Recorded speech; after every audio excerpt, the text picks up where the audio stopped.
Hello and welcome to Adjusting Entries Part 4, Adjusting Prepaids, Unearned Revenues, and Office Supplies, among other items. So I'm Bennett Tchaikovsky, and this is my disclaimer and copyright notice. The information and opinions in this presentation are those of the author only and not the author's employers or affiliated organizations, including but not limited to Irvine Valley College, the South Orange County Community College District, or Chapman University. The presentation is for educational purposes only and does not constitute any legal or accounting advice whatsoever. This presentation is copyright 2008 to 2019 by Bennett Tchaikovsky. I encourage you to share this presentation and share links to this presentation on an unmodified basis. If you do modify the presentation in any way, please email me prior to doing so at 1812cpa@gmail.com to discuss. Note the author does not claim any copyright whatsoever in any companies or organizations mentioned in this presentation. Rather, the other parties are the owners of their respective copyrights. So we're kind of going down the list here, and now we're at prepaid, and we're now at some of these other initiating transactions, such as prepaid insurance in cash, cash on unearned revenue, prepaid expenses in cash, office supplies in cash, prepaid rent in cash. And when we're looking at these in terms of adjusting journal entries, do my assets reflect the future economic benefit? Do our liabilities reflect our future obligations? Do our revenues reflect what we earned during the accounting period, and do our expenses reflect the benefit of what we've received or the items we've used during the period? And just again, we are only making adjusting entries after we've recorded the initial transactions into T accounts. And then after we're making our adjusting entries, we need to ask our questions A through D before we prepare our financial statements. So for these are kind of like, gives us kind of like the remaining amounts here in terms of various different questions. So what I'm going to do now is I'm going to jump over to our Google Sheet and we'll start them up. Okay, so our first example is with prepaid insurance. Epic Inc. purchased an insurance policy on June 1st, 2019 for $12,000 cash. The insurance policy is for 12 months and expires on May 31st, 2020. Prepare the initial entry on June 1st, 2019, and the adjusting entry on December 31st, 2019 using T accounts. So my initial entry is going to just be right here on 6/1/19. When I'm purchasing an insurance policy for cash, my cash is going down. So I'm going to show that decrease to my cash with a credit. I'm giving somebody $12,000 for an insurance policy. For every credit, I need a debit. And my debit here is going to be to prepaid insurance, which is an asset. And why is it an asset? Because this is giving me the benefit of future insurance coverage. So this is going to be on 6/1/19. If this does not make sense, please go back and look at the earlier videos. So as I'm coming over here, I get to the beginning of the year. And at the end of the year, I ask myself the question, do my assets reflect my future economic benefit? And then at the same time, do my expenses reflect my use of my assets? And here's where we get into a problem. As of June 1st, 2019, I had 12 months of insurance coverage. So here, as of December 31st, 2019, do I still have 12 months of insurance coverage? And the answer is no. So what I need to do is I need to expense part of this prepaid insurance. And again, the expense is showing the use of that asset or the benefit. So right over here, what I'm going to be doing is I'm going to say to myself, okay, if I had here my insurance policy is $12,000, and if the number of months of the policy is 12, so the amount of expense that I should be recording each month is going to be $1,000. So here's where I need you to close your eyes and count on your fingers, because you'll always miss this one. So I've used the policy from June 1st through December 31st, or June, July, August, September, October, November, December, or 7 months. So here is my expense, my monthly expense is $1,000. And then at the same time here is my number of months is going to be 7, or June 1st through December 31st, or 7 months. So my expense for 2019 is going to be $7,000. How do I record expenses? I record expenses with a debit. So here I'm going to be debiting insurance expense. I'm going to debit insurance expense here for $7,000. And we'll just call this adjusting 1. Now for every debit, I need a credit. Am I crediting cash? The answer is no, because I've already paid for the insurance policy and I never touch cash. So what do I have to go through here and do? Is it's going to be a credit to prepaid insurance. Also here too, if I go back and look at the typical adjusting journal entries, what I will notice here is that when I'm doing the typical adjusting journal entries, that my entry right here is going to be to prepaid insurance and cash insurance expense crediting prepaid insurance. So right over here, and when I go through and do that, what ends up happening here with my ending balance of prepaid insurance? Well, I had total debits of 12,000, total credits of 7,000. So I have an ending debit balance of $5,000. Is this amount correct? And if you kind of think about it, this $5,000, what does it really represent?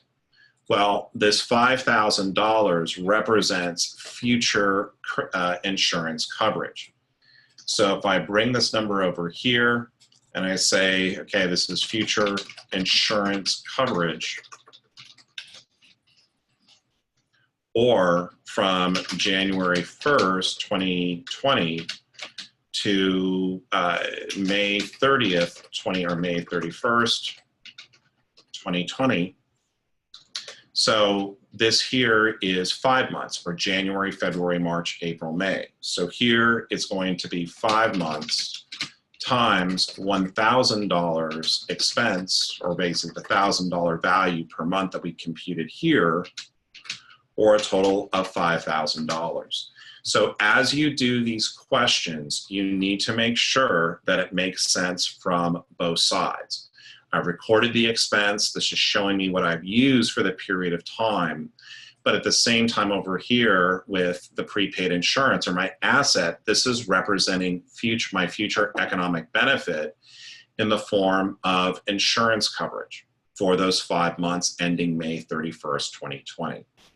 So let's go to our next problem. So now here we're going to be looking at office supplies. And if we take a look at office supplies going here, office supplies will typically be a debit and then a credit to cash, and then you're going to debit office supplies expense and then crediting office supplies. But this is going to be a little bit different because we may have a beginning balance of office supplies, which we do in this case. So let's take a look at the question. On Anderson Inc. on January 1st, 2019, had $2,000 of office supplies. So right here, I have my 2,000 of office supplies, and this was on 1/1/19. Our office supplies assets, yes, until the employees take them. So here, my asset here, it's going to have a debit balance. Then it tells me on February 1st, 2018, I purchased $3,000 of office supplies by paying cash. So here on 2/1/19, I bought $3,000 worth of office supplies. For every debit, I need a credit. So here, my credit is going to be to cash for that $3,000 on 2/1/19. Does that transaction make sense? Here, I'm receiving office supplies. So that's going to be an asset. I'm going to record that with a debit. And then over here, how am I paying for it? It's with cash. So my cash is decreasing, so I show that with a credit. Then it tells me here, when I did a count of the office supplies, it showed that my office supplies on hand where in fact only my ending balance as of 12/31/19, my ending balance here is $750. So I have a problem. When I'm adding up my T accounts, does 2,000 plus 3,000 equal 750?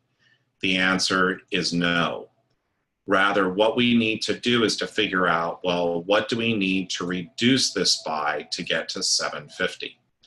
And so we're going to bring in our favorite friend, which is solving for X.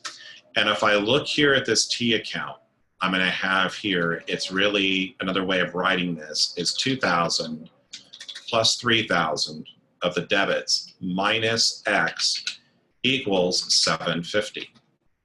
Another way of saying this here is 5,000 minus X equals 750. If I flip them around, I'm going to have X equals 5,000 minus 750, or X is going to be equal to 4,250. I know that's extremely long-winded and you had to use all of your calculus to do it. But if I put 4,250 over here as a credit to office supplies, when I take this 2,000 plus 3,000 minus 4,250, I get 750. So that's how I go through and solve that for there. But over here, for every debit, I need a credit. So in this case here, I have a credit for 4,250 to the office supply, so I need a debit. So in this particular example, what is my debit going to be to? Well, if I'm practicing and I see this here, it's going to be to office supplies expense. So right over here, I'm going to make a debit to office supplies expense for 4,250. Does this make sense? Yes, because how do I record debits with how do I record expenses? I record them with a debit. How do I show a reduction to my assets with a credit? I'm using these office supplies, so I need to reduce my asset account. So that's an example of how we do adjusting journal entries with office supplies. So our next example here is Hooks Inc. On August 1st, 2019, received $12,000 cash as an advance from a customer for future services to be performed by HI. HI will perform the services for its customer monthly August 1st through July 31st, 2020. HI will charge its customer $2,000 for each month of HI services using T accounts, prepare the entry on 8/1 and the adjusting entry on December 31st. So right here, Hooks is on 8/1. Hooks is receiving cash of $12,000. But at the same time, are they recognizing revenue? And the answer is no.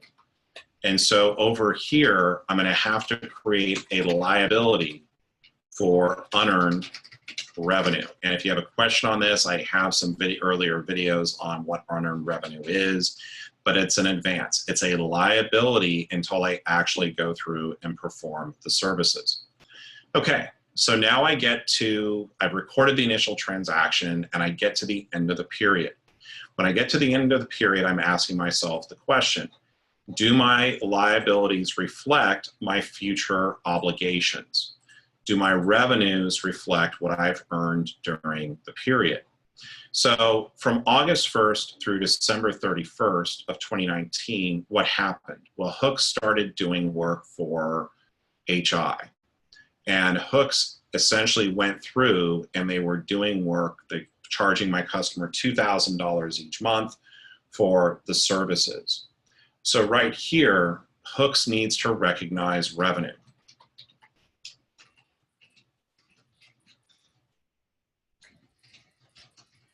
And how is they going to recognize revenue? Well, it's 5 months of service. So again, count on your fingers, close your eyes, the accounting bird box challenge. Don't drive a car. August, September, October, November, December. So 5 months of service, so 8/1/19 through 12/31/19 times $2,000 per month, because that's what that's what HI is charging its client. So my total revenue It's going to be 10,000 or this 5 months times 2,000 per month. So I need to recognize consulting service, or just call it services revenue. You can call it whatever you want. It's whatever your accounting teacher wants you to do. So here I'm crediting revenue for $10,000. Okay, so when I'm going through here and crediting revenue here for 10 grand. Now, for every credit, I need a debit. Do I debit cash? And the answer is no, because I have not yet gone through and I'm not receiving any more cash. I just got the cash advance. But here, what's really my only other account really to adjust is really going to be unearned revenue. And so here I'm going to debit unearned revenue here for $10,000. And this is going to leave me with an ending balance in my unearned revenue right here of a $2,000 credit. I subtract the smaller from the larger and I leave that remaining amount on the larger one side. So does this $2,000 of unearned revenue make sense? Well, let's kind of see. When I received $12,000, this essentially was for 6 months of service. How do I know that? Because $12,000 divided by $2,000 per month is essentially here for 6 months. And so as I go through and look at this, I have this $2,000 remaining. What does that represent? That's 1 month of services I still need to do, or I still need to go through and actually perform. So this $2,000 kind of makes sense because, well, they paid me for 6 months, they used 5 months, so I have remaining 1 month at $2,000.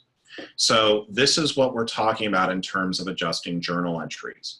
Does it make sense? Do my revenues reflect what I earned during the period? Do my liabilities reflect my future obligations? My future obligations were not $12,000 as of December 31st. Rather, what they were was that it was $2,000 as of December 31st, because right here, as of December 31st, 2019, I still have 1 more month remaining from that cash advance I received from the customer. So let's go to the next one. Okay, so now we're back, and this is a little bit different than the unearned revenue one that we just did previously. Now we're prepaying for consulting services.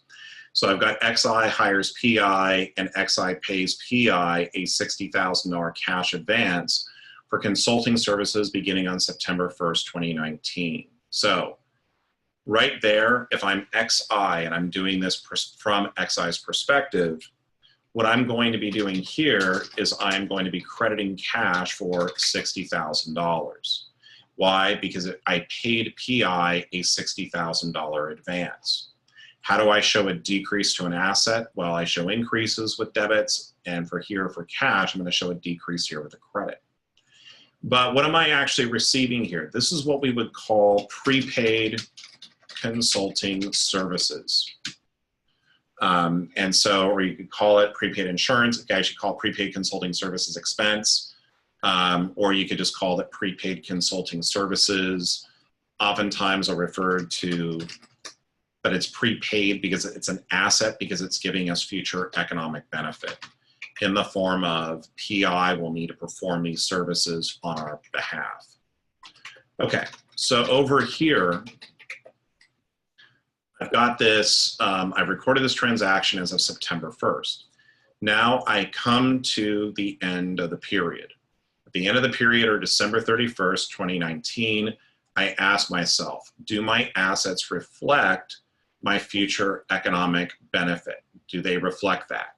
And the answer is no. And the reason why is this prepaid consulting services for $60,000 really went over here and represented essentially 6 months worth of services.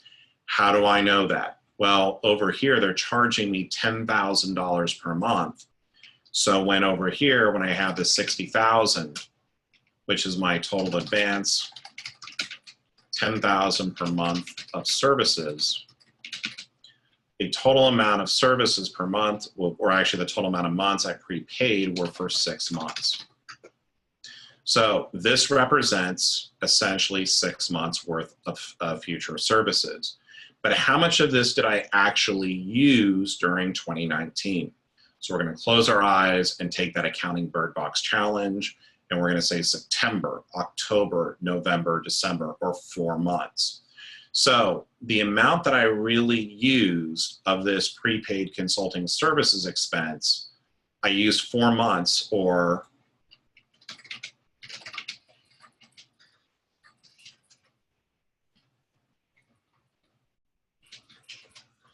so this is going to be 4 times 10,000 per month, or I should have a consulting services expense here of $40,000 as of 12/31/19. So for every debit, I need a credit. So I've used 4 months of the services. So here, do I still have, as of December 31st, 2019, do I still have a value here of $60,000? And the answer is no, because time has passed, right? I've used 4 months of the services. I have no longer prepaid for 6 months. This number now is going to be 2 months. So over here, for this debit I'm making for the consulting services expense in terms of what I used, I'm going to be crediting prepaid consulting services expense here for $40,000. So here I've got $60,000 of debits, $40,000 of credits. So this is my 12/31/19 adjustment. So my ending balance, I subtract the smaller from the larger. I leave the remainder on the larger side. And so right over here, I have an ending balance here of $20,000. Does this make sense? Well, if I were to go through and say to myself, okay, does this in fact make sense? Well, I started with 6 months of prepayment, less 2 months, or something less 4 months used. So I have 2 months left. So these 2 months times $10,000 per month is going to give me $20,000. So when I'm doing an adjusting journal entry, remember, this expense here shows what I used during the period, which is correct. This is for 4 months, or 4 months times $10,000 per month. At the same time, this prepaid consulting services expense is showing me my future economic benefit as of December 31st. So that's how we know that this problem works for us in terms of the adjusting entry. Very carefully, I don't ever touch cash. So let's look at our last one. Okay, so here we got Snavely Inc. Rents office space on October 1st, 2019 and signs a 9-month lease. Okay, to be really clear here, there are new leasing regulations, and one of the exemptions is or if you have a lease transaction that's longer than a year, you got to record an asset and then a related lease liability, and it makes absolutely no sense, which is why you need to study accounting and figure out the mistakes that these companies are going through and making. But right over here, so they're renting office space and they're signing a 9-month lease. Now, there's an exception if the lease is under 12 months, you don't have to record the liability. So that's why we're doing this here, because in a normal situation, if I was signing a long-term lease, I would have to be recording an asset and liability.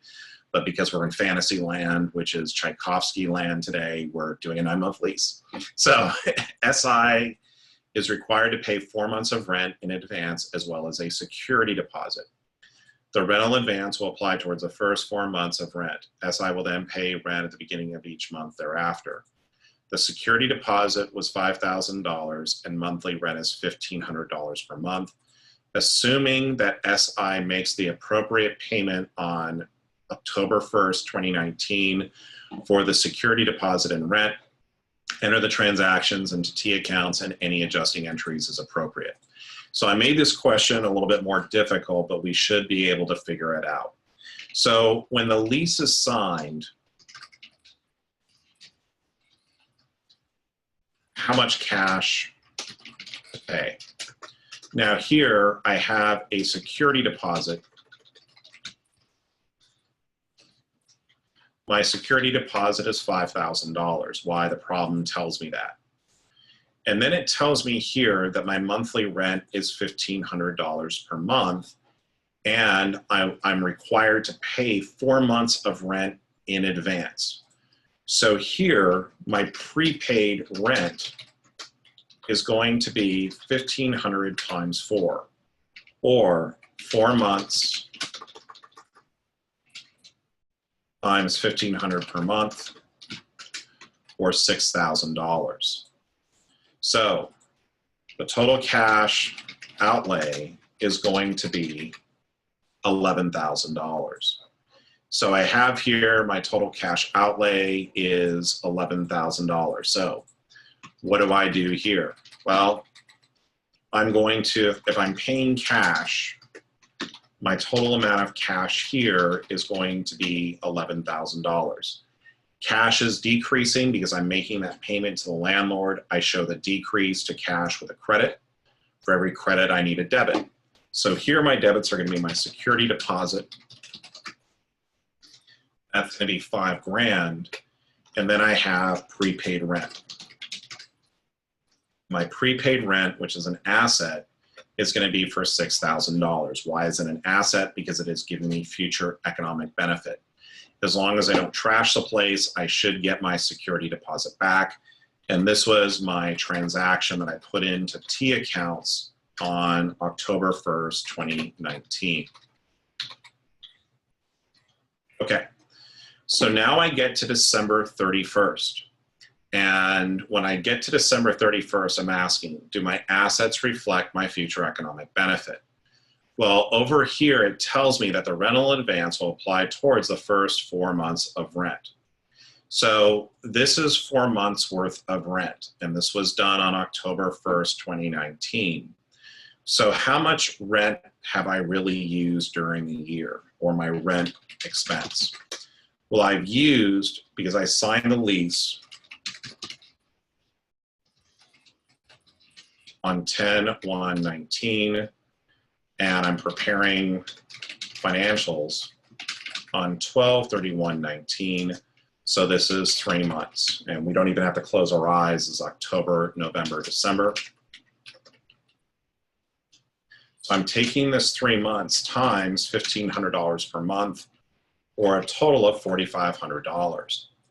So here on December 31st, 2019, I'm debiting rent expense for $4,500.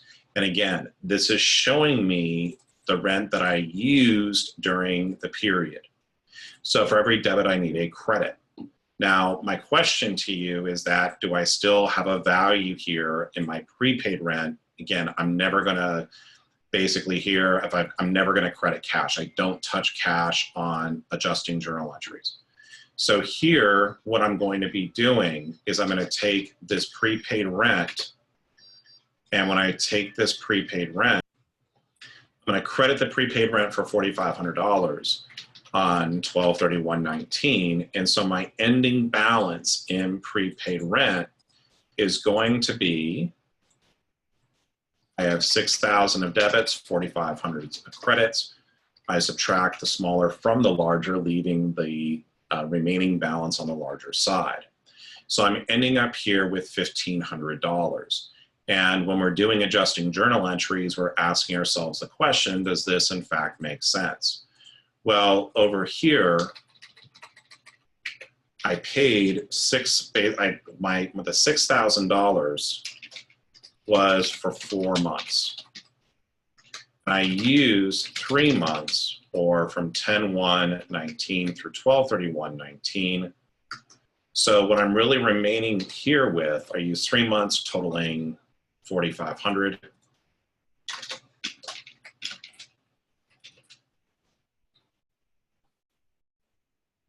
So the 6K was for 4 months, or 6,000 divided by 1,500.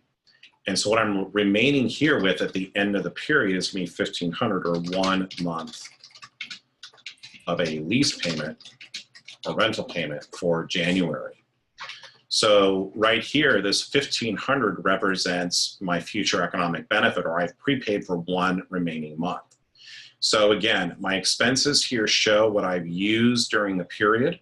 And here, my prepaid rent is what I actually my future economic benefit as of my balance sheet date as of 12/31/19. So again, that's why I'm going through and doing adjusting journal entries. Do my assets reflect the future economic benefit? Do my liabilities reflect my future obligations and the like? So again, I want to thank you here for joining me here today. Please do not forget to like and subscribe.